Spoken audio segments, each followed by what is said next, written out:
All right, you do it. Okay. Hi, welcome everybody. We're here with a little Valentine's message. Happy Valentine's Day 2022. Happy Valentine's Day, everyone. I'm Melanie Krause, and I'm joined by Joe, my partner, and, well, my love, I guess, for a little Valentine's story about our new wine, Rowen, that you hopefully have a sneak peek of in front of you. Yeah, this is exciting. Thanks for joining us and getting a little sneak peek. And Melanie and I are going to tell you a little bit about the program and also probably touch on a couple other wines as we sip and tell you a bit of a romance story, kind of our romance story part 2. But first, let's talk about the Rowen. Yeah, before we get to the embarrassing part, Yeah. This is a little bit of a sample, prototype of the label. I don't want you to zoom in on it too close because it'll look much more beautiful when it's actually printed as a label. What's the artwork going on there? Tell us a little bit about that. Well, it's an artistic rendering of the formation of rhyolite, which is a type of volcanic rock that's found in the Snake River Valley.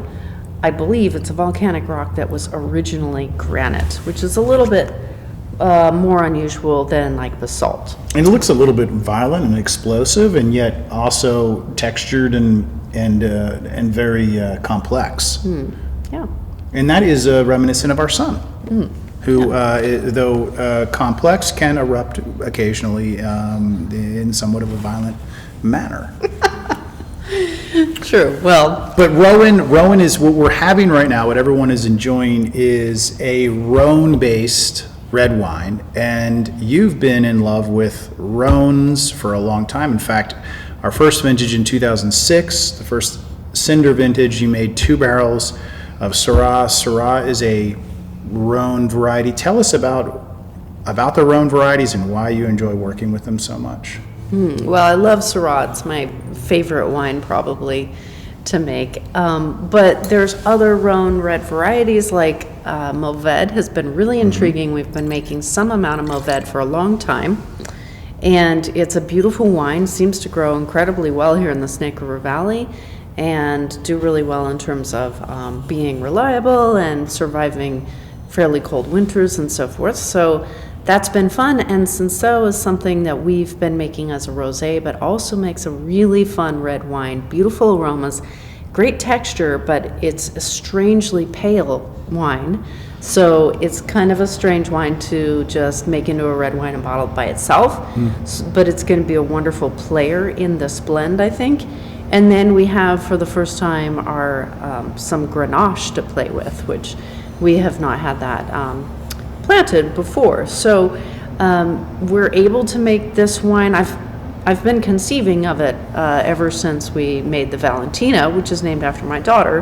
And of course, my son at 7 years old now is old enough to realize that his older sister has a wine named after him and he doesn't. So fortunately for the state of sibling rivalry in our household, we now have the Rowen to match. But I have been thinking about and putting in place the plans to make this wine for quite some time. So. You were going to make a Grenache. You were going to make a Rhone blend anyway, whether or not we had a second son or he cared at all about having a wine named after him. Probably, right? Well, I suppose I would have because I really enjoy those grapes. Seem to. But and now, when we had our decade, when we had our sort of anniversary, our 10th anniversary of our label, and you made the decade, that was a Mourvèdre based blend, right? That was Mourvèdre and... Yeah, it was 50-50 Mourvèdre Syrah, and that was delicious. It's aging well. It's one of those reassurances, I guess, like a test almost, that this concept would work, because we want to be pretty sure that the wine is going to work before we ask our growers to plant it. So for this Rowen wine, we have new blocks coming on at Sawtooth, Emerald Slope, and Williamson to create this wine, to have the correct grapes and all that stuff to make this happen. So, well, here's a big shout out to our growers. Yeah, then. Cheers to our growers. Yeah, absolutely, for making this program happen. So Melanie, now that we know what's in the wine, we know some of the grapes, let's talk about the characteristics, because one of the things that you were saying earlier was you're so happy that the Rhone Blend kind of occupies this space that isn't really occupied by other red wines by Cinder. This isn't overlapping or competing with, say, Valentino or even Syrah, and definitely not Tempranillo. And why is that? Where do you put Rowen in the sort of spectrum of wines that we make? Yeah, good question. I mean, I think if we just compare it to the Syrah is kind of the easiest thing. Our Syrah is a pretty heavy wine. It concentrates on flavors that are quite dark and quite rich, like cooked berries, stewed blackberry, that sort of thing. Leans towards smokiness and almost chocolate sort of aromatics. And the Rowen is quite different from that. It's way further over on like the medium-bodied end of the scale, but also with a lot of really pretty layered bright red fruit like crushed raspberry and perfume aromas. So it's quite different and far apart on the scale from the Syrah. The Syrah is much more brooding. It's more savory. I kind of call it like our campfire red wine. It's got that sort of silk and smoke notes. I'm getting a lot of, on the Rowen, I'm getting kind of wild strawberries, wild raspberries, lots of layers on this. A little bit lighter on perhaps the tannins, and maybe a little bit more acid.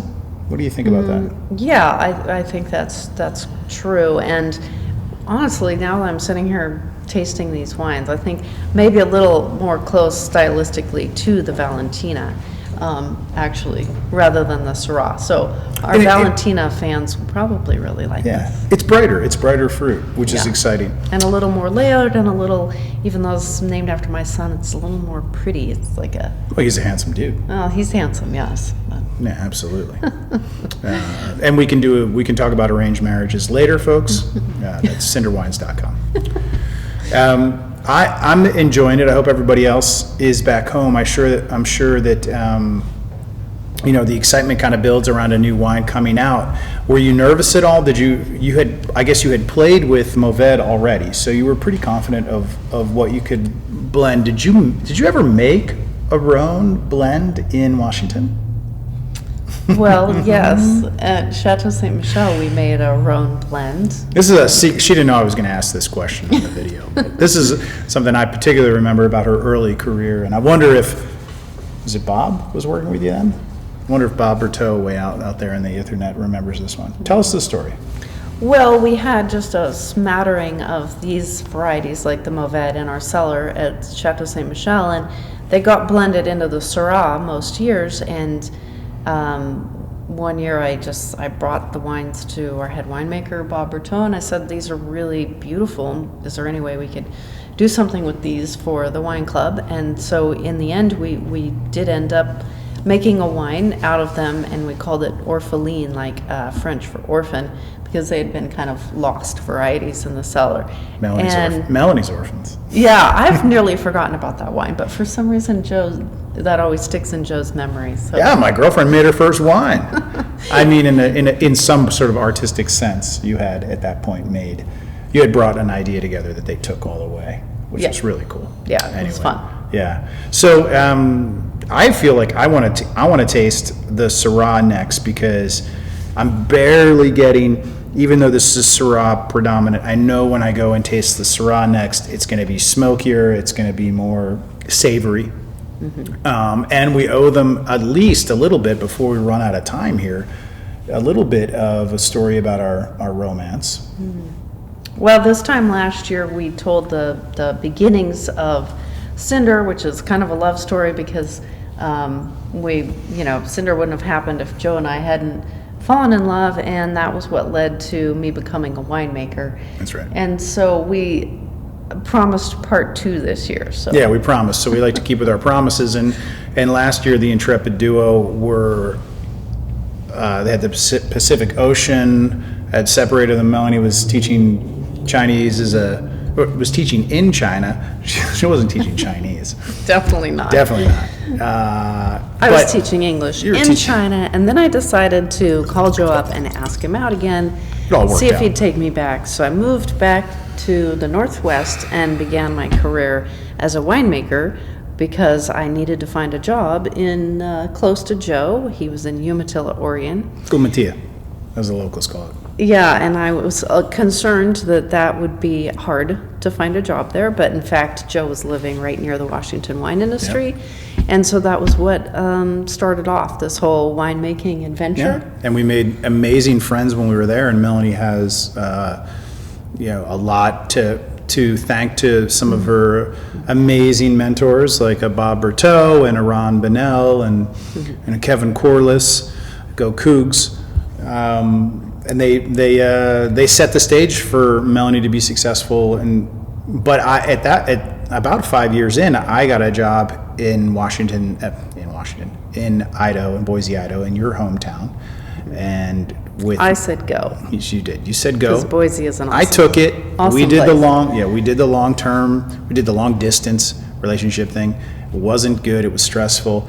And I thought, oh, everything's gonna work out. And then you came to visit me, and what did you do? Well, I dumped you. And then she didn't just dump me. What did you do? Oh, well, I also took back my extended version DVD, Lord of the Rings. The box set. Yeah. And Of course. What else did you take? My wool blanket. Yeah, so I took all the important stuff away, went back to Washington, and a week later flew to Japan for a sales trip for St. Michel selling You wine. didn't just go to Japan. You went to South Korea.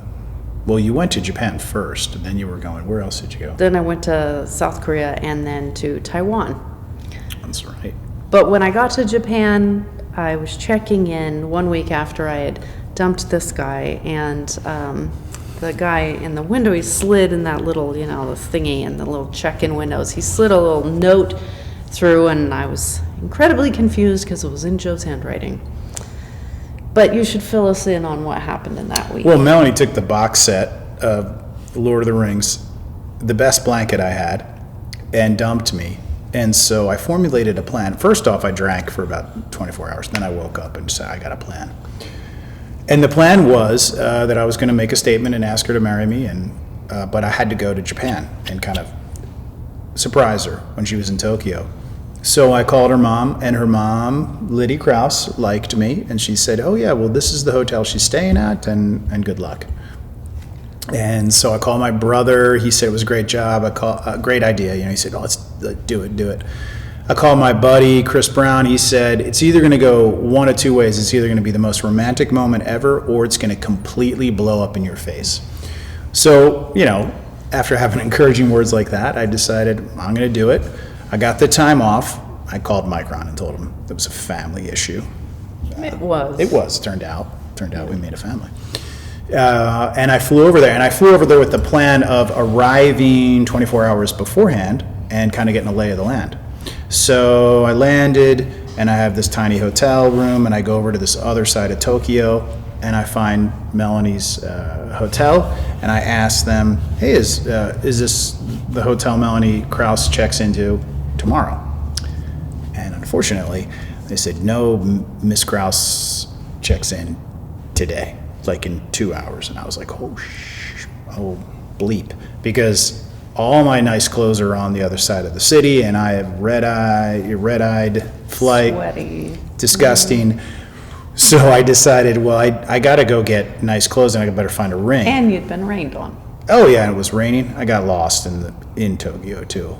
So I went shopping, which fortunately in a lot of Tokyo, it's very easy to do amazing shopping. So I'm kind of an average sized American, but it's tight if you find a shirt in Tokyo. And so I did ask her to marry me in sort of a designer, very tight shirt, which is normally not my look. Looks good, though. And got a ring because there's plenty of jewelry there. And I had a little bit of I went, let's just say I went to the Cologne area, and instead of a shower, I kind of took some free samples. But Melanie, for some reason, you had decided, when I landed, I took the train from the airport downtown. It's like that. But you decided to be a A hillbilly or something. Yes, for some reason I took the slow bus. And so I was a couple hours early. So by the time I got there, Joe was across the street at the sushi restaurant, Sushi Kazoo. Oh, So and yeah. that was the note that came Yeah. to me was, hey, come have a chat with me over at Sushi Kazoo. So I walked over there, and lo and behold, there was Joe. And first thing I said to him was, "You're completely insane for showing up in Tokyo after 1 week." So I had a ring, little box, pushed it over there. We ate some sushi first. Said something romantic. Yeah, I said, hey, eat. And I pushed the ring over there, said something romantic. Opened it up. Nice ring.